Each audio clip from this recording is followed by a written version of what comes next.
আসসালামু আলাইকুম। এই হচ্ছে একমাত্র প্রাণী যে মালিকের সাথে কখনোই বেইমানি করে না। আমি রয়েছি গ্রামের বাড়িতে, অনেক দিন পর আসলেও সে কিন্তু আমাকে ঠিকই চিনে। আমরা যারা একে অপরের পাশে সবসময় থাকি, একটু যদি 19 থেকে 20 হয় তাহলে কিন্তু সে অবশ্যই চোখের শত্রু হয়ে যায়। কিন্তু এই কুকুরটাকে খাবার দিলেও থাকে, না দিলেও থাকে, আবার যখন মারবেন তখনও কিন্তু সে মালিকদের ছেড়ে চলে যায় না। কারণ তার ভিতরে এই বেইমানি জিনিসটা আজ পর্যন্ত আমি দেখিনি।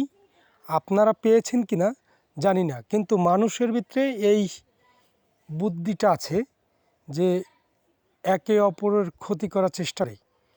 এটা যেমন সত্য, তেমনি যার সারা জীবন খেয়েছেন পড়েছেন 19 থেকে 20 হলে তাকেই আবার ছোবল মারতে যান, এটাই কিন্তু সত্য। তো আমি যেহেতু গ্রামের বাড়ি এসেছি, অনেক চিন্তা ভাবনা করেই কিন্তু ভিডিওটা করেছি। জানি না আসলে এই রোজার সময় ভিডিওটা আসলে দেওয়া ঠিক হয়নি, তারপরও দিলাম। তো সবাই আসলে ভালো থাকুন, সুস্থ থাকুন। সবাইকে আসসালামু আলাইকুম। তো অনেক দিন পরই একে পেলাম, ডাক দেওয়ার সাথে সাথেই সে চলে আসাতেই ভিডিওটা করেছি। সবাই খারাপভাবে নেবেন না, ভালো থাকবেন, সুস্থ থাকবেন। সবাইকে আমার পক্ষ থেকে আসসালামু আলাইকুম।